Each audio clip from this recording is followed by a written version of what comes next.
வணக்கம், உங்கள் Rajkumar. Hope you are fine.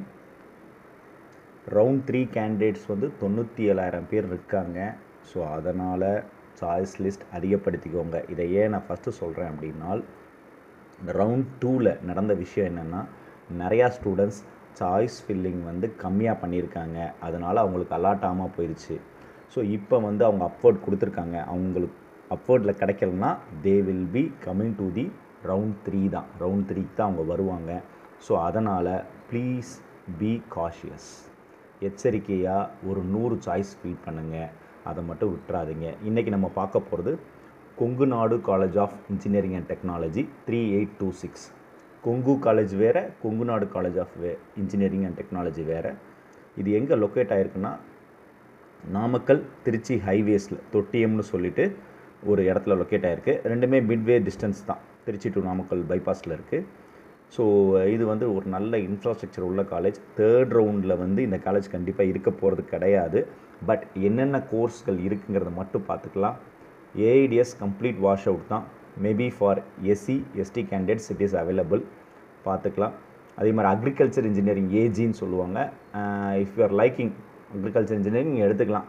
ஏன்னா அதை பற்றின ஆப்பர்ச்சுனிட்டிஸ் பற்றி I don't have any idea about agriculture engineering. So அதனால் அதை பற்றி நான் பேச மாட்டேன். Next is biomedical engineering. நான் ஏற்கனவே சொன்ன மாதிரி தான், இசிஇ இஎன்ஐ கம்பைன்டு தான் biomedical engineering. You can go to software companies also, no issues about that. So BC வந்து 121.5க்கு முடிஞ்சிருக்கு. பயோமெடிக்கல் இன்ஜினியரிங் எடுக்கணும்னு நினைக்கிறவங்க இதை எடுக்கலாம். அதே மாதிரி ஸ்டூடெண்ட்ஸ்க்கு ஒரு விஷயம் சொல்லிக்கிறேன். பயோமெடிக்கல் இன்ஜினியரிங்னால் என்ன நினச்சிக்கிறாங்க, எல்லாருமே வந்து டாக்டருக்கு ஈக்குவலண்ட் அப்படின்னு நினச்சிக்கிறாங்க. தப்பு. பயோமெடிக்கல் இன்ஜினியரிங் வேறு, டாக்டர் ஃபீல்டு வேறு. டாக்டர் ஃபீல்டுங்கிறது செப்பரேட்டாக வந்து நம்ம வந்து சர்ஜரி பண்ணுவோம், ஸ்கின் ஸ்பெஷலிஸ்ட் இருக்காங்க, இந்த மாதிரி தனித்தனியாக போகும்.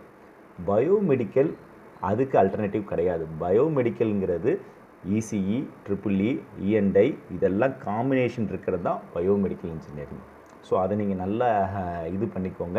திட்ட நமக்கு இசிஇ இஎன்ஐ படிக்கிற மாதிரி தான் அந்த இன்ஸ்ட்ருமெண்ட்ஸ் பற்றி படிப்போம். பயோமெடிக்கல் இன்ஸ்ட்ருமெண்ட்ஸ் பற்றி படிப்போம். ஹாஸ்பிட்டல்ஸில் எப்படி அந்த இன்ஸ்ட்ருமெண்ட்ஸ் வந்து இப்போ இசிஜி இஇஜி எல்லாம் சொல்கிறோம் இல்லையா, எலக்ட்ரோ கார்டியோகிராம். ஸோ இதெல்லாம் எப்படி ஒர்க் ஆகுது அந்த மாதிரி படிக்கிறது தான் பயோமெடிக்கல் இன்ஜினியரிங்கை தவிர, biomedical engineering is not an alternative to doctor. You will not handle any patients. அது நீங்கள் நல்லா தெரிஞ்சுக்கோங்க. ஜஸ்ட் அந்த இன்ஸ்ட்ருமெண்ட்ஸ் எல்லாமே வந்து ரிசர்ச் பண்ணி நம்ம வேறு லெவலில் அப்டேட் பண்ணுறது தான் பயோமெடிக்கல் இன்ஜினியரிங். அதை நல்லா தெரிஞ்சுக்கோங்க. மெடிக்கல் ஃபீல்டில் யூஸ் பண்ணுற இன்ஸ்ட்ருமெண்ட் டிசைன், அதனுடைய ரிசர்ச் பர்பஸ், இதெல்லாம் தான் நீங்கள் பயோமெடிக்கல் இன்ஜினியரிங்கில் படிப்பீங்க. நல்லா தெரிஞ்சுக்கிட்டு ஒரு கோர்ஸை எடுங்க. நீங்கள் சும்மா பயோமெடிக்கல்னால் நான் டாக்டர் போகணுன்னு நினச்சேன், அதனால தான் பயோமெடிக்கல் எடுத்தேன். டாக்டர் போகணுன்னு நினச்சி நீங்கள் பயோமெடிக்கல் எடுக்கிறதுனா மொதல் தப்பு தான். அது நல்லா புரிஞ்சுக்கோங்க. நெக்ஸ்ட்டு சிவில் இன்ஜினியரிங் 139க்கு, அதாவது ஓசி 139க்கு முடிஞ்சிருது, பிசி 116க்கு முடிஞ்சிருக்கு. ஓசி கிடைக்கிறது சான்ஸ் இல்லை. Civil agriculture it is possible. Computer science engineering definitely not possible. ECE not possible. EEE also not possible in this college.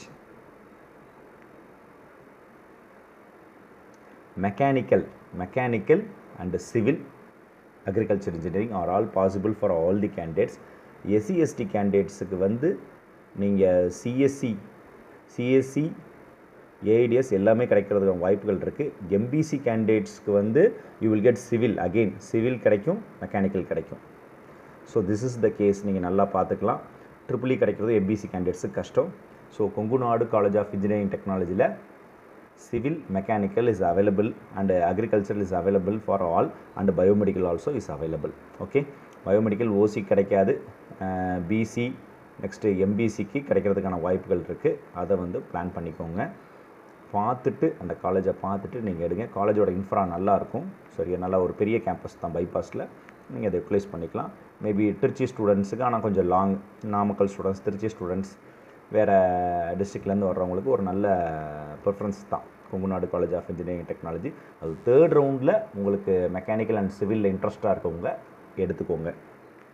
Mechanical சிவிலை பற்றி ஐயப்பாடு இருக்குது, எனக்கு அதை பற்றி என்ன ஆப்பர்ச்சுனிட்டிஸ் இருக்குதுன்னு தெரியலங்கிறவங்க அடுத்தடுத்த வீடியோ நான் போட்டிருக்கேன். நான் சிவில் பற்றியோ மெக்கானிக்கல் பற்றியோ போட்டிருக்கேன். அதை பார்த்து தெரிஞ்சுக்கோங்க என்னென்ன ஆப்பர்ச்சுனிட்டிஸ் இருக்குது கவர்மெண்ட்டில். ஒரு 40 to 50 சென்ட்ரல் கவர்மெண்ட் செக்டார்ஸில் ஜாபுக்கு போகலாம். ஆனால் எது எடுத்தாலுமே கஷ்டப்பட்டு தான் படிக்கணும் நம்ம வந்து. ஸோ அதனால் வந்து ஒரு நல்ல இனிமேல் தேர்ட் ரவுண்டு 3ல் காலேஜை சாய்ஸ் பண்ணி வச்சுக்கோங்க. காலேஜில் வந்து நல்ல காலேஜ் எதுன்னு லிஸ்ட் பண்ணி வச்சுக்கோங்க தவிர நீங்கள் ரொம்ப நல்ல கோர்ஸ் வந்து லிஸ்ட் பண்ணி வச்சுக்கிட்டிங்கன்னா உங்களுக்கு நல்ல காலேஜ் கிடைக்காது.